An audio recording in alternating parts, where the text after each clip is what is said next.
So I'm doing everything I think I should be doing as a husband. I'm giving her attention. I'm asking her questions. I'm trying to spend time with her. I've been doing more of the dishes. Maybe I'm feel like I'm doing everything around the house and with the kids, but it doesn't seem to be helping our relationship. It doesn't seem to be helping her move more closely towards me. And I feel like maybe I'm starting to get used. Am I being used here? Should I spend less time around her? Have I spoiled her? These are questions that guys ask, and we're going to get into right now today on the C Note Show. Does my wife deserve less of my time and attention? I'm Jeff. This is Cynthia with Great Men Move Mountains. We've been retired teachers now since 2016 and our own private practice. And here on the C Note Show, we talk about how to love and lead with mojo like a king because you want to offer and she wants safety and inspiration and leadership, sexual leadership. And you want to know how to avoid mistakes and solve marriage problems. Not only is the science of relationship a field now that's been studied for going on 100 years, but we also believe, and part of this is that loving and being loved is an art.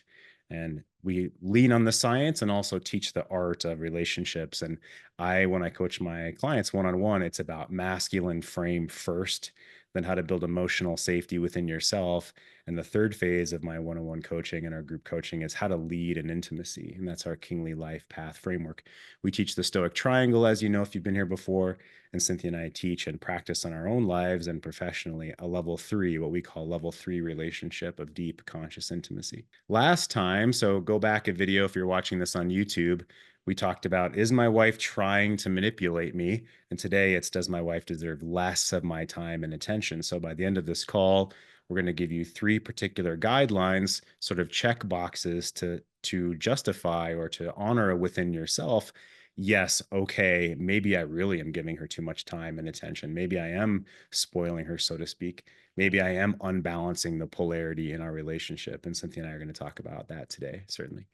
Now, many men come to us feeling like they can't do anything right, or she's punishing them, or they're doing all the chores and it seems like nothing is good enough, or they feel tremendously alone, either in their personal lives, in their marriage, or in the bedroom, of course. And there are both sides to this coin, right? We're not here to say it's all one person's fault. It's actually responsibility of both. But if I'm going to think about giving my woman less time and attention, well, what does attention mean? Attention is the notice taken of someone or something, the regarding of someone or something as interesting or important. So, literally, your focus on her, how often, how much time you focus on her. Or number two is even better, in my opinion, the action of dealing with or taking special care of someone or something. So, am I giving her special care? Am I dealing with her in a special way because she's my partner? But maybe I shouldn't be doing that, or maybe I'm doing that too much. This was a very small snippet of an email a client sent me last week. He wrote, I brought this up a few times. It doesn't seem to be much difference in her behavior when he's brought it up with her. Maybe this sounds silly, but also talking with my friend who has similar situation, we realized that to some extent we quote spoiled our wives in the sense that they are 100% sure we will do the job in the morning. He was talking about with the kids, but this could also apply to anything, finances, chores, life in general. That he's saying that maybe my wife is spoiled because she's 100% sure that I will do everything and that she doesn't have to. Sometimes my wife wakes up and goes to get a really quick shower before showing up in the kitchen. This is a sign that she thinks a bit more about herself, he says. So he thinks she's a bit self-centered. But this may just be my speculation. I'm also sure that she does it uncourteously, he says. So not considering him. So let's start here, Cynthia. If as a man, I want to take care of everything and she feels like she has, let's say, she can trust that he's going to take care of everything, does that affect her interest in him, her sexual interest, the polarity in the relationship? Let's start there in a general way. Does this hurt him to spoil her? Yeah, I mean, there's very well laden words in the post because spoiled can mean so many things. Uncourteous is there truth behind that? And yes, can the feminine take for granted the gifts that you offer in your masculine of holding space, holding home, holding the castle walls, taking care of things? Absolutely. And I would agree with you here that there is a shadow side to women who that it can come across as very selfish. They can come across as selfish and self-absorbed. The lighter side of that is there's obviously a trust here in you and her ability to surrender to the container you've created and to trust that things will be taken care of in a way that she can uh, truly attend to her own body, which is incredibly important for a woman. But again, we'll paint this as if that's all taken for granted and it's expected as that's your job, and anything less is something that should be shamed, chastised, uh, judged. That's not what we're looking for in the least. Well, so let me ask, if this man was okay doing everything in the morning with the kids in this example, when the relationship was going well and intimacy was happening and she was honoring of him and they were connecting intimately, and so he was happy to do these things because he wants to slay the dragon, right? He wants to be out front throwing the spear. But then the relationship with her erodes and there's less intimacy and there's resentment growing. And now all of a sudden he's not okay with this. What do you see if I were to be doing that and all of a sudden I'm not okay with what I've been doing? And so something shifts, but I don't say anything about it or I don't know how to say anything about it. What happens within her trust, even though it seems like I'm doing the same things, but the vibe is different? And this is a piece that men don't realize often, and I didn't realize this until doing this work. So what happens within her? Is there a domino effect that happens? Yeah, I mean, that's one thing I was wondering is where is the in this post, where is the masculine's framing of what he wants, how he wants it to go in the morning? Because what women are so good at picking up on are the unspoken energies in relationship. And so powerfully, if you as a man are shifting things like, I want things to be different, but it's not spoken or it's kind of tucked away in more of those, there's some resentment tied there, there's some anger, there's some feelings of an injustice. Uh, Oh my gosh, she'll pick up on that in a way that makes her uneasy in your energy and distrustful. And sometimes women even react to that, where something's changing, where they try to demand even more from you because somehow they're going to lose power, they're going to lose the situation, and they even want to kind of rope you into doing more for them. So deep down, this disease, this unease goes away. Yeah, this is if you think doing more is going to solve this. We had this topic a couple of times ago. Actually, it's one of the videos that we just did. The mistake of thinking you're going to do more is going to help. So you were doing this originally when things were good because you wanted to, and then this man has started to grow resentment, thinking that doing this 3D chess in his mind, that, okay, if I manipulate the morning. So actually, my question out to him right now is if she were to do this in the morning some days a week, because he still wants to be there for the kids. But if she were to get up and make breakfast 2 days a week, 3 days a week, what would you be doing with that time? I've Mm, asked him. And he said, I don't know. And he hadn't thought that far ahead, quite literally, because he's stuck in the 3D chess of I'm trying to get her to do something. I'm trying to get her to not be spoiled. mm. So let's keep stepping forward from there. Definitely, guys that are here live, we want to hear your questions. So certainly post in the chat or raise your hand.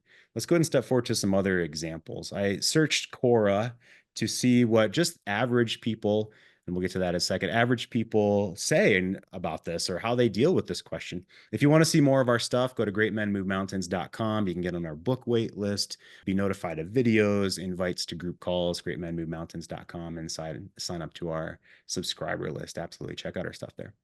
So here's some examples from Quora I'm going to talk with Cynthia about right now. I have three of them. Opening question is what I proposed, that she's ignoring me, that I feel like I'm doing too much, and should I be doing less for her? What should I do about this if she's ignoring me in the relationship?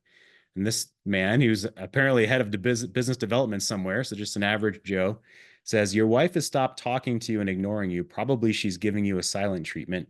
I know it can be extremely annoying at times when you have no clue about what you did wrong and when you really need to communicate on something important. Silent treatment is also considered equivalent to mental harassment by experts. I don't know about that. Again, this is just average people, so I thought this would be fun to talk about. There are two ways out of it, he says. Number one, try to appease her. Find out your mistake and apologize, or apologize profusely, even without knowing your mistake. Your mistake will be pronounced one day or the other when she's pissed off with you next. To put an end to your suffering, the best way is to avoid any conflict and to try to appease her by apologizing, bribing her with gifts, sharing the housework, pampering, showing her more love. Okay, that's one way, he says. Or number two, the second way to resolve this conflict is a little difficult and requires a lot of nerve to implement. In the second method, you give her the same silent treatment that she's implementing on you, and then wait patiently till she breaks down. Giving a silent treatment is a sign of immature behavior, so it will be a matter of time before she comes out of the shell to communicate. As your silent treatment will further irk her. Okay. All right. So kiss her ass or give her the silent treatment back. But by the way, you can see me laughing and mocking horrible ideas. Okay. Terrible, terrible ideas to just try to appease her. To our point that we talk about every single call and every single one of my coaching sessions and our group sessions and our trainings and things, you have to begin with masculine frame. And masculine frame for your own self means you know who you are and what you want in life, that you're attacking work, that you have hobbies, that you have friends, that you have daily activities you do for yourself, whether it's go for a walk or pray or journal or lift weights or hug your kids, roll around with the pets, whatever that may be. That's for you in the world. You have to have frame of who are you? What's my life look like? What do I want is your question. And when you turn toward her, you have all of those things in your body, in your mind, in your life, and you feel confident about those things, regardless of her. And if you made a mistake, okay, the only reason you would be apologizing, and let me jump back to the Stoic triangle here. The only reason you'd be apologizing is because you violate your own virtue or your values in some way. So, number one, the first side of the triangle is virtue of values and boundaries and wants. So if I violate my own virtue, if I violate my own boundaries, if I do something that's against my values, like let's say I'm exhausted and I wake up on the wrong side of the bed and I'm just kind of a raging jackass this morning. And when I engage with her, I'm not centered, I'm not grounded. I, shame her, criticize her, and that goes against my values, the virtues that I want to do, that I want to act from a calm place with my family, that I want to every day do my own practices to get myself grounded. If I violated those own virtues of myself, that's what I would be apologizing for. I'm sorry that I came to you in a upset way and I didn't take care of myself in the morning, and that was absolutely my fault. And I think I came across like an asshole. I'm sorry. And then we would talk with her. Then we would ask her experience. But just trying to kiss her ass, let me jump back to the post here. Just trying to kiss her ass. What happens, Cynthia? We'll start with number one. What happens if a man, I'm finding the post here, just profusely apologizes without even knowing the mistake because I'm hoping one day she's going to tell me what I did wrong. And by doing this, I end my suffering and avoid conflict and try to just appease her or bribe her with gifts and pampering. What is that? Talk with us about what that. Oh, I'm so sorry. I don't know what I did wrong, but I'm so sorry. Here's flowers. Here's seems like you're loving that. So talk with us. I think there's a lot in all of us that wants to make them something better. If the one that we love, the one that we're relying on, the one that provides connection is there's a threat there that they're taking it away, that they're not going to be present, that they'll be angry at us. So that just even the human leaning in is incredible, uh, to really face that. However, if I really feel in the feminine's body that kind of response and reaction, there was actually a really big nervous system of wanting to pull away because I was reading in the masculine, and God, there's something really wrong here. And nothing in that felt like a solid frame to rely on that is consistent. And a lot of women will react to that feeling in different ways. Some will be feel kind of disgusted by it and want to blame you or chastise you. Some will suddenly feel like she's got to be the masculine. She's going to try to micromanage more.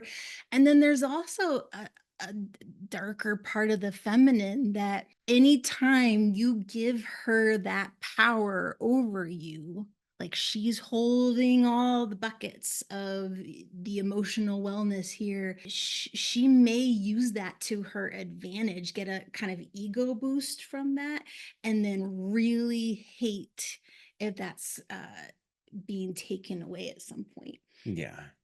Yeah. It's sort of teaching her to feel power over you. And it's almost like she doesn't have much choice. What other choice does she have? So say more about, does she, well, seems like some women want to have power. Is that a habit? Is that something from their past experience? Is that because maybe this man has been making some of these mistakes along the way? What would you say? That's a good question. So I would say we could talk about the social implications of that, that a lot of women, even unconsciously, feel that more feminine energy, responsiveness, emotion, vulnerability makes them weak in our world. And so they've learned habits even from early on that to have power is good. It means survival.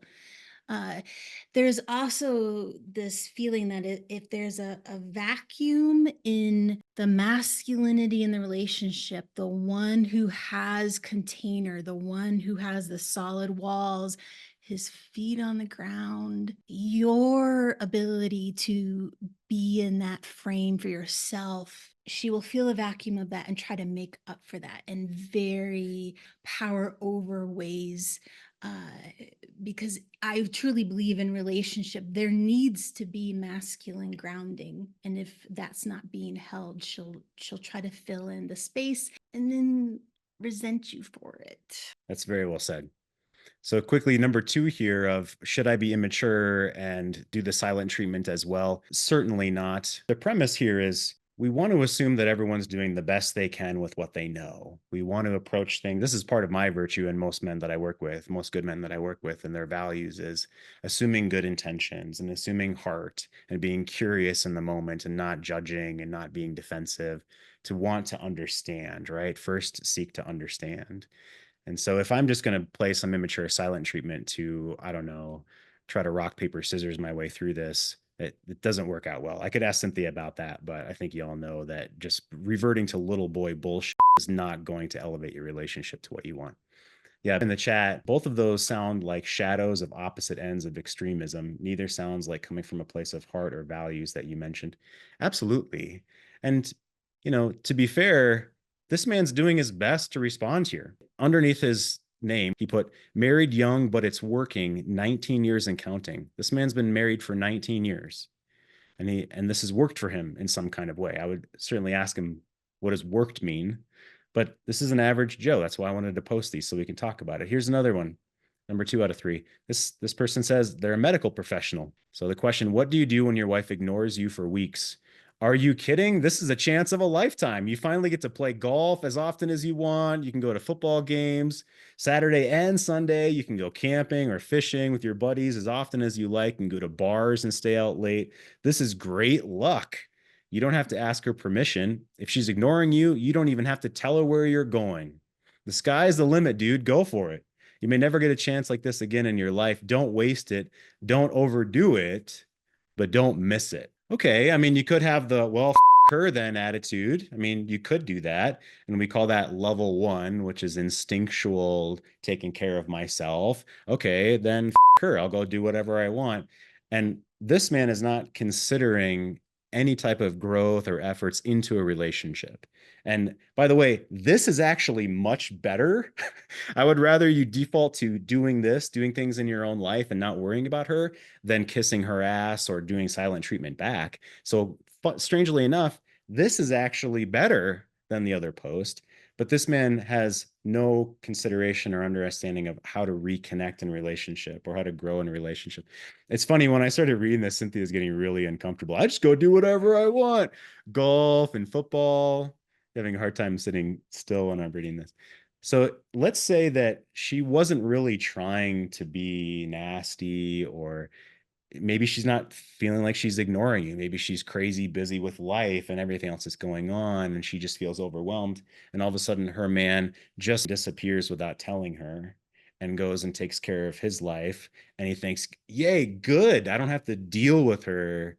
This is great luck. How does that land for the feminine in you? I think I mentioned earlier, like there's the human element of this. And women, even I would propose the woman that you're with can feel that sense of abandonment and loss. But what really hits me here is um there is something very profound that happens to women when they learn to respect that you have as a man have your own container for um, how you choose to interact with the world, the time that you spend, that it is uh, feeding and fostering and emboldening your own energy. And so, yes, can a woman feel like totally dismissed by this if it's not spoken out with an intention? She doesn't feel your intention behind it. And I would also say, can women struggle with understanding and really showing respect for the time that you do take? Absolutely. And so even that is when you have more container around that yourself, more intention around yourself, you're really guiding her own feminine to recognize that there's polarity between the two of you, that there's space between the two of you. And that gives the chance for her to recognize that who you are is the gift. What you bring is the gift. How you take time is the gift. Because the opposite of that is to uh, have judgment about the time you spend, feel like you're selfish and self-absorbed, and to really project her own things onto you. Let me take a half step back. You said that some women need to learn that you, as a man, going and doing your own intention, you seeing friends and going to a football game once in a while when it's planned, and you take alone time as a man, is something that fosters the man's masculinity. Yeah. And what does the woman need to know or understand or learn that that's an important thing? What if she doesn't know that? What does she need to be aware of that maybe she's not aware of from your point of view? Well, she will assume that you are just like a woman, and that uh, you need time and you take your own grounding in the same way that she might do that. So the not speaking of it out loud and just leaving, I mean, there's value in that. But I would offer that when you as a man are so clear on your why and the actions you take for your why, your energy, uh, and you speak that into the space, not asking her permission. She might not like that at first, but it's her learning that, again, the two of you are different. There's polarity, and it teaches her to respect you and your time and your intention, and not just run these own circles about her agenda, whether or not she's feeling, a certain emotion or not, but to understand that there's two people in this relationship. And that may feel counterintuitive, but she may have fallen into that misunderstanding. Yes. So if you need alone time, let me say this in a different way. If you need alone time and you're good with that and you know that you need that and that's actually going to be good. So when you come back, you'll be more refreshed, you'll want to see her, you'll be ready to engage with her and be present with her. Then when you say, I'm going to go take the next 3 hours in my man cave, or hey, this Saturday I'm going to go out with the boys and I'm going to be gone all day. As long as you arrange the rest of your life with kids and responsibilities, you say, hey, I'm going to be gone all day. She may not like it, and that's okay. She may even be upset with that, and that's okay. You're not defending yourself. You know that this is something that's good for you. So when you said purpose and intention and your why, is that what you meant? Like, I know as a man, this is going to be good for me or our family, and it's okay if she's not happy about it. But then when I come back, I sure as hell better be recharged and present and in my body. What else would you say about that?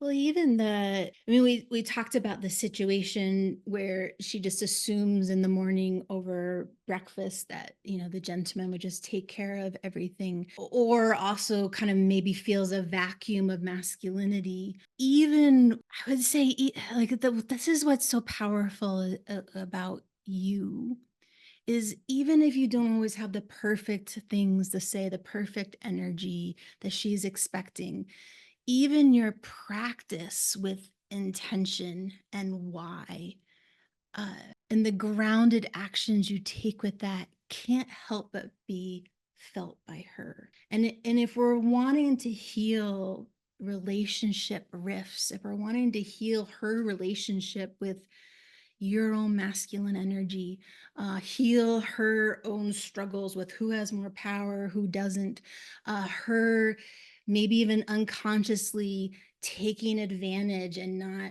understanding what a gift you're giving.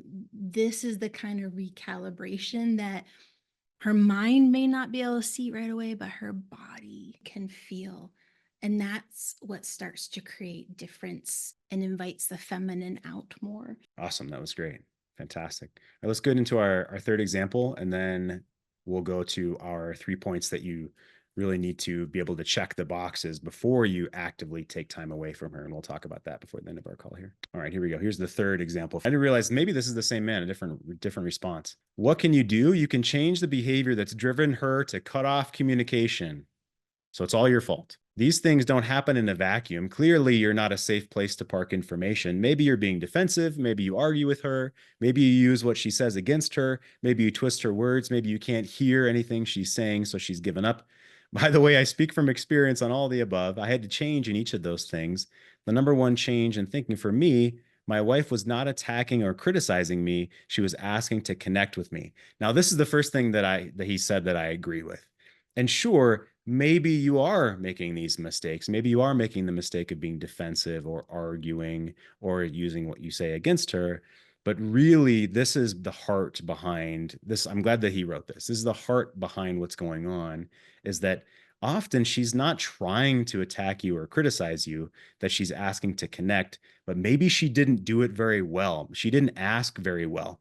So maybe she actually sucks at communication. This is something that there's sort of the idea that women are automatically great at communication and better than men at relationship. And that's not true. We see this every single day. So say something about that, Cynthia, which maybe she's not trying to attack or criticize, but specifically that she didn't ask very well. And maybe it's coming across in a painful way and she's lashing out, or she's wanting to rise this situation up to something better, but she's saying it in a really shitty way. Talk about that for us. Yeah, and I would say so the way your wife communicates with you is the way that she witnessed communication growing up. So she may have even received on the other end of that a more abrupt method. And so she kind of tucked away those more vulnerable parts of herself, that more opening part of herself that would give you the clue that she's looking for emotional connection. So sometimes the abruptness is an initial protecting of self, an initial protecting of her own vulnerability, whether there's really good reason for her to have that currently, or whether this has just been a habit of hers, especially when it's a habit. It really shows me a woman who has not learned, understood, or even felt what really powerful masculine presence does for her. And so this is another opportunity for her to kind of relearn what this dynamic with you can be like. And again, there's a lot of fear we all carry behind these habits. There's a lot of fear beneath what she's saying, but how incredibly lucky would she be to receive a continual gift from you of teaching that? How incredibly lucky she is. So we have a few minutes. What question might you have? The gentlemen that are here live, what question might you have? What are you trying to lead her toward? What old behavior is she doing that you're trying to shift, either within her, within the relationship? We have about 5 minutes, and then we'll get into our final 3 points. What question do you have? Raise your hand or come on in or post in the chat. I want to hear from you guys. Yeah, I've got a question. So one thing that my wife has done a lot is she'll be talking, and just my habit, the way I talk, I'll be talking about something and I'll pause and she'll start to talk to answer me, and I'll continue talking, and then she'll shut down. She's like, "Oh, well, you just interrupted me." And so I stop and I apologize, and then I ask her what she was going to say, and she refuses. Yes. And she will never tell me. Doesn't matter. It doesn't matter how much I beg and plead and just apologize. She's just like, "No, you interrupted me." It drives me crazy. Okay. Okay. So in that, yeah, good. That's a great question. So in that situation, what is yours to own and what is hers to own in that situation? Well, I don't know what is mine to own. I'm not intentionally interrupting her or being dismissive of what she's about to say. My thought was continuing in my head, and it was just the way I paused my speech. And so I don't know how I could get in the habit of better stepping back and not, giving her a chance to answer, I guess. But I do wish that when I do take a pause and realize that, it kind of was dismissive of her, that then she could open back up and we could get back to the conversation. Sure. Yeah. So since we have Cynthia on this call, what would you add to this? Aside from there's some obvious things, right? Like when she starts talking, you could just wait till she's done talking, or you could say, like, hold on a second, let me finish my thought, but maybe that shuts her down. Right. But what else would you add to this? I giggled because I could so feel in my own body that a similar pattern of like, oh, the vulnerability was stopped, the masculine put the stop to it, and then the like shut down.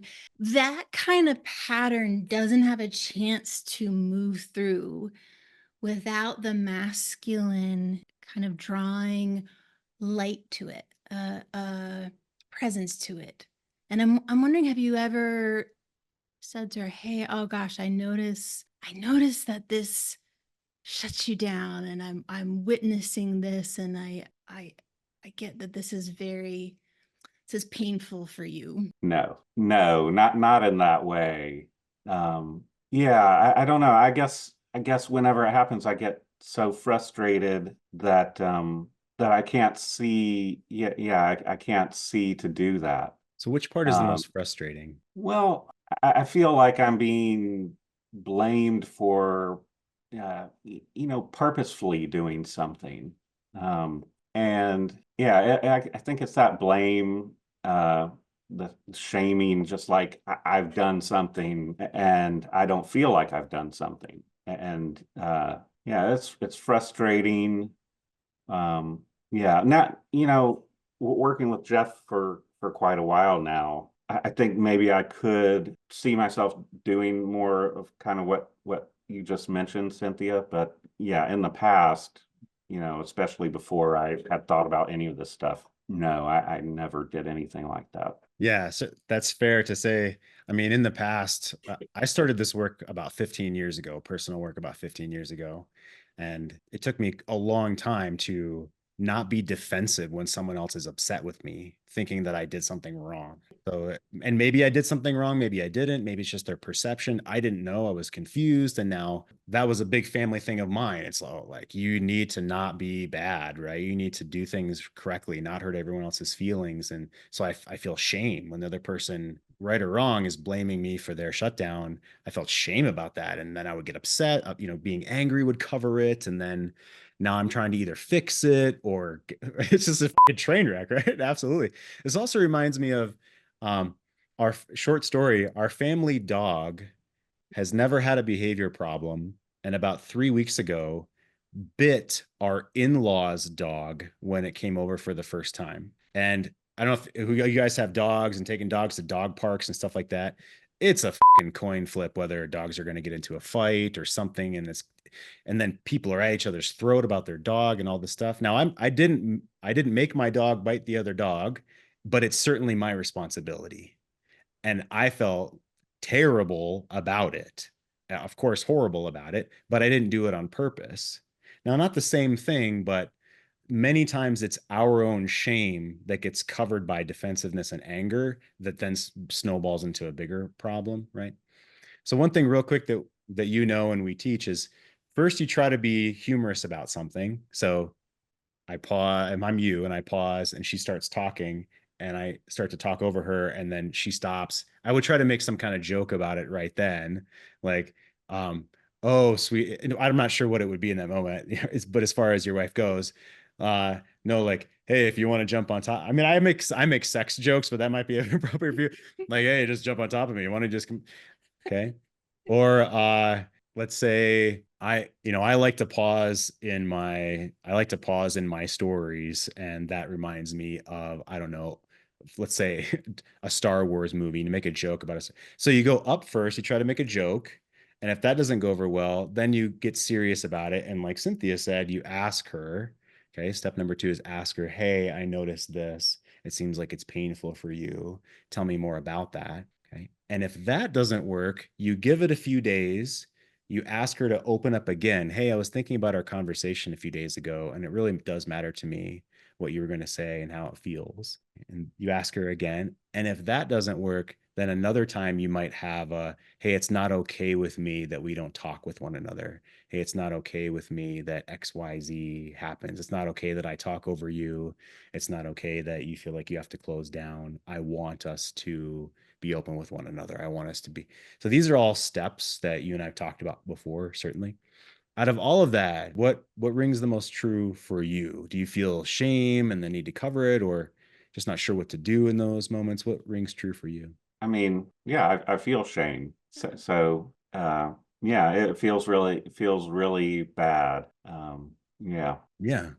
Because you want her to be happy and you want to be a good man and all these things. Yeah. Yeah, Yeah. absolutely. That's a And great I point. don't want to make anyone feel like that I'm just interrupting them. Right. Yeah, that makes total sense. That's a great question. I appreciate it. Good to see you. In the chat, I'm curious what her expectation is of you, whether you're allowed to make mistakes. So let me ask Cynthia that, and then we'll start wrapping up this call. Uh, yeah, what if as a man I feel there's no room for mistakes? What if I feel chastised? And what is it that isn't present in the relationship if each person thinks they need to be perfect, or there's a shutting down, chastising for a long time, especially from her? From your professional point of view, what do you think isn't present in the relationship if that's happening? Yeah, and I'm really feeling what you shared, because I can my shame response is if I feel like I've spoken to someone and suddenly I've dived too deep with them and they're like, oh wait, this is overwhelming, or I don't know what the hell you're talking about. I get that like little kid, like I've done something wrong. As a woman in relationship, as a feminine that can like shut down and feel shame and embarrassed or angry or critical, I'm really hungry for is the masculine who recognizes his own humanness. uh it's almost like he wears a Robin Hood's jaunty hat with it. Like, oh, there's another, like, there's the mistake again. The kind of what Jeff was saying, that there adds some levity to it, so that this idea of you can't make mistakes, I say to you as a man, is uh, not something that you take in. And in fact, you're kind of teaching the feminine in return that humanness is okay, that mistakes are okay, that, oh, oops, that's okay, because that's really going to help her in her own awareness with self. Because any woman who's being super critical, super punishing of you, super demanding, is showing you the inner workings of how deep down she deals with herself. Thank you. That's great. It's the importance of having our own North Pole of emotional grounding, our own centeredness, right? Not relying on her to see how we feel about ourselves, right? No more Mr. Nice Guy, that book. That's exactly right. All right, let's wrap up today with our 3 points where if you are doing these 3 things, yes, maybe she does deserve less of your time and attention. Yes, maybe you are being overly giving and she doesn't deserve it in that moment. And maybe it's imbalancing the polarity between the two of you because maybe you're trying too hard. So, number one, are you doing daily self practice for 5 minutes here, 30 minutes there of exercise, of a gratitude practice, of an embodiment practice, a 3-minute breathing practice, or a 10-minute breathing practice? Or are you lifting weights? Are you walking outside in nature for 20 minutes a day? Do you have a 1 sentence gratitude practice? So, are you doing your own self work to ground yourself, get your heart in the right place, and be in your body? Okay, you have to be doing these things, otherwise there's still work to be done on your side before you can make any kind of decision about the relationship or anything to be done with her. Number two, when you're with her, is your mind clear? Is your body relaxed? And do you feel curiosity in your heart? You're not defensive of what's going on, that you're not thinking about something else when you're with her, you're present with her, your body's relaxed, you're breathing deeply. This needs to be in place before anything else as well. Check this box for your own self. And by the way, this is always the case with kids, at work. You want to have a clear mind, being present and not distracted by other things. You want to be relaxed in your body if you want people to trust you and look up to your leadership and want to be around you. And that you have a curious heart where you can meet people where they're at. You meet them emotionally where they're at and understand their point of view. And number three, what you want to check off before you even consider spending less time and consider that you're spoiling her is, do you have number one and number two? And are you, number three, asking for what you want? Are you inviting into small bits of connection? Are you inviting into adventure? Are you saying that you see that she was hurt by something, but you want her to open with you? Are you asking for what you want? If you're consistently practicing all these 3 things, then it's very possible that she simply needs to miss you more. It's very possible that you're doing too much, whether it's doing everything with the kids, everything with the chores. It's very possible. So if you want to ask more about this, certainly reach out to me or reach out to us. Cynthia, what would you leave us with today? What are some final words you would say to the men today? Yeah, I recognize this must be such a confusing place for the masculine to be, because on one hand you're like, I want to make sure that when she's really trying to open, even if she has blocks, like I'm there and listening to her. And on the other hand, there's this message of it's really important for you to have your own freedom as a man. And I think, to me, beneath the like incredible confusion of that and the work it takes with that, I just want to offer that the power that you hold in you, of the intention you carry for yourself and other, is unmatched by any woman, CEO or otherwise. And because you carry that power in you so intrinsically, speaking into the space or putting into the space between the two of you energy that allows mistakes, that allows okayness with being human, that allows growth, for the feminine to hear from you is unparalleled for how she can grow and metamorphose and change. You have that kind of power with her, even if it looks like everything on the outside would never indicate that. It's immeasurable and is something that you were born with. And I wish our world would honor that more, because it's truly profound to experience. I love it. Fantastic. You move mountains, guys. Thanks, Cynthia. See you guys next time.